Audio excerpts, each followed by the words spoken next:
ഇപ്പൊ എന്തായാലും ഇതിന്റെ പോസ്റ്റർ കാണുമ്പോൾ നമുക്ക് ഇപ്പോഴും പ്രേക്ഷകർ, ഞാൻ സിനിമ കണ്ടിട്ടുണ്ട്, പ്രേക്ഷകർക്ക് സിനിമ അതേ അറിയില്ല. എന്താണ് ഇപ്പൊ പറയാൻ പറ്റുന്നത്? മാർച്ച് 6 നമ്മുടെ സിനിമ ഇറങ്ങുകയാണ്. ഇതൊരു സോഷ്യൽ മീഡിയ ഇൻഫ്ലുവൻസർ ആവാൻ വേണ്ടി വരുന്ന ഒരു ലേഡിയാണ്. ആ ലേഡി അവരുടെ ചൈൽഡ്ഹുഡിൽ ഫേസ് ചെയ്തിട്ടുള്ള ഒരു ട്രോമ അവരെ ഏതൊരു ഏജിനും കൊണ്ടുപോകും. അതങ്ങനെ ക്യാരി ചെയ്ത് പോകുന്നതും അവരെ ഒരു പർട്ടിക്കുലർ സിറ്റുവേഷനിൽ അത് ഓവർകം ചെയ്യുന്നതാണ്. അത് എല്ലാവരും തിയേറ്ററിൽ വന്ന് തന്നെ കാണണം. കാരണം ഏതാ സ്ത്രീപക്ഷ സിനിമ? അയ്യോ ഇല്ല ഇല്ല, ഞാന് അങ്ങനെയുള്ള ഒരു അല്ലല്ല. ഇത് ഞാൻ എപ്പോഴും പറയുന്നത് അങ്ങനെ സ്ത്രീപക്ഷം പുരുഷപക്ഷം ഒന്നുമില്ല. നമ്മളെ ഒരു വീട്ടിലെല്ലാവരും ജീവിക്കുന്നില്ലേ, അച്ഛനും അമ്മയൊക്കെ കൂടിയിട്ടുള്ളതല്ലേ നമ്മുടെ ഫാമിലി, നമ്മുടെ സമൂഹം അങ്ങനെയല്ലേ. അപ്പൊ അതിനെങ്ങനെ മാറ്റി നിർത്താൻ പറ്റുക? എനിക്ക് അങ്ങനെ പറയാൻ താല്പര്യമില്ല, എനിക്ക് ഇഷ്ടമല്ല അങ്ങനെ പറയുന്നത്. ഇത് എല്ലാവരും കാണേണ്ടതാ. ഞാൻ നേരത്തെയും പറഞ്ഞു, എൻ്റെ അച്ഛൻ എന്തെങ്കിലും ഒരു ഇത് വന്നാൽ എന്നെ അഫക്റ്റ് ചെയ്യും, അമ്മയ്ക്ക് വന്നാൽ എന്നെ അഫക്റ്റ് ചെയ്യും, എനിക്ക് വന്നാൽ എൻ്റെ അച്ഛനെ അഫക്റ്റ് ചെയ്യും. അതല്ലേ സമൂഹം, ഈ ഒരു കുടുംബം അല്ലേ അങ്ങനെ സമൂഹമായി മാറുന്നത്. അപ്പോ ഒരാളല്ല, ഇത് സമൂഹത്തിന് മൊത്തത്തില് എവറി സെക്കൻഡിൽ സംഭവിച്ചുകൊണ്ടിരിക്കുന്ന ഒരു കാര്യമാണ്. ഇതില് ഈ മനുഷ്യനായി പറഞ്ഞ എല്ലാവരും അവെയർ ആവേണ്ടതാണ്. അത് വന്ന് അതുകൊണ്ട് നമ്മുടെ എന്ത് തന്നെ ആയാലും ലൈഫിലൊരു ബ്ലോക്ക് വന്ന് അവിടെ വെച്ച് നമ്മുടെ ലൈഫ് അവസാനിക്കുന്നില്ല. അതിനെ അപ്പോഴേ നമ്മൾ കൂടുതൽ സ്ട്രോങ് ആയി അടുത്തൊരു സ്റ്റെപ്പിലേക്ക് പോവേണ്ടത്. അതല്ലാണ്ട് അവിടെ വെച്ച് തളർന്നു കഴിഞ്ഞാൽ കഴിഞ്ഞു. ഉറപ്പായിട്ടും അതെന്താന്ന് വെച്ചാൽ തിരിച്ചറിവ് കണ്ടിറങ്ങുന്ന ഏതൊരാളുടെ ഉള്ളിലും, ഈ ആണോ പെണ്ണോ വ്യത്യാസമില്ല, എല്ലാവരും ഫേസ് ചെയ്ത പല കാര്യങ്ങളും ഇതിൽ പറയുന്നുണ്ട്. അപ്പം അവർക്കൊക്കെ എനിക്കും വേണം ഇങ്ങനെ ഒരു മാറ്റം എന്ന് ഉറപ്പായിട്ടും പറയാം. തോന്നും. നമുക്ക് അറിയില്ലല്ലോ പലരുടെയും ലൈഫില് ഓരോ കാലഘട്ടത്തിൽ എങ്ങനെയൊക്കെയാ കടന്നു പോയെന്ന്.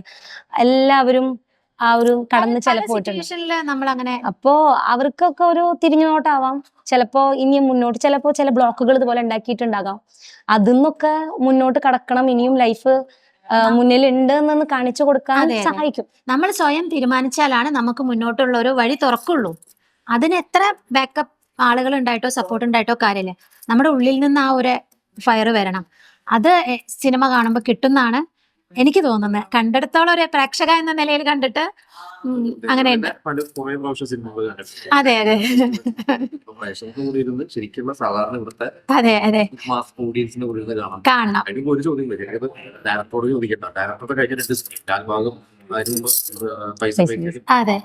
അതെ അതെ അല്ല അല്ല അല്ല, അങ്ങനെ എനിക്ക് അഭിനയിക്കാൻ വേണ്ടി പ്രൊഡ്യൂസർ ആയതല്ല. ഞാൻ പറഞ്ഞല്ലോ നേരത്തെ ഒരു സിനിമ നമ്മൾ ചെയ്ത് അതിന്റെ ഒരു പ്രീ പ്രൊഡക്ഷൻ കഴിഞ്ഞ് ഷൂട്ട് ഡേറ്റ് വരെ തീരുമാനിച്ചതായിരുന്നു. അപ്പൊ അവിടെ അത് മാറിപ്പോയി. പെട്ടെന്ന് നമ്മുടെ ലിമിറ്റേഷൻ ഉണ്ട്. പിന്നെ കാരണം ജയേട്ടനെ പോലത്തേക്ക് ഒരാളുള്ള ഒരു സിനിമയിൽ നിന്ന് ചെറിയൊരു സിനിമയിലേക്ക് വരുമ്പോൾ പിന്നെ നമ്മുടെ ഒരു കയ്യിൽ ഒതുങ്ങുന്ന രീതിക്ക് ചെറുതായിട്ട് ഒരെണ്ണം ചെയ്യാമെന്നൊരു പ്ലാനിൽ വരുമ്പോൾ ഞാൻ ആർട്ടിസ്റ്റ് ആണല്ലോ, എനിക്ക് അഭിനയിക്കണല്ലോ, എൻ്റെ ആഗ്രഹം അതാണല്ലോ. അപ്പൊ പിന്നെ അങ്ങനെ അങ്ങോട്ട് നടന്നു. ഇതായിരുന്നു സംഭവിക്കേണ്ടിയിരുന്നേ, അങ്ങനെ സംഭവിച്ചു. അതെ, അത് കഴിഞ്ഞിട്ട് എല്ലാവരും മാക്സിമം, കാരണം എനിക്ക് ഒരുപാട് നല്ല നല്ല വേഷങ്ങൾ ചെയ്യാൻ ആഗ്രഹമുണ്ട്. സിനിമയെ തന്നെയാണ് ലൈഫ്. കാരണം ഞാനിപ്പം എടുത്തു പറയാണ്, എൻ്റെ ഫ്രണ്ട്സൊക്കെ എന്നോട് ചോദിക്കും, ഒരു പൈസ ഇൻവെസ്റ്റ് ചെയ്ത നേരം ഒരു വീട് വെക്കാൻ പാടില്ലായിരുന്നോ?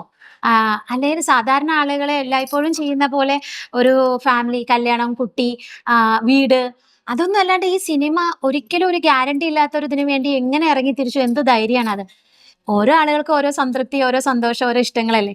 എന്റെ സന്തോഷം ഇതിലാണ് ഇരിക്കുന്നത്. അപ്പം അതിനുവേണ്ടി ഞാൻ നിൽക്കുന്നു. അതിനുവേണ്ടി എടുത്തതൊരു റിസ്ക് ആണെങ്കിലും ആ ഒരു ഇതിൽ ഞാൻ ഓക്കെയാണ്.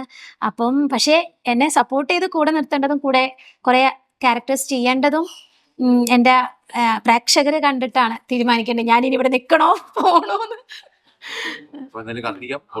Thank you.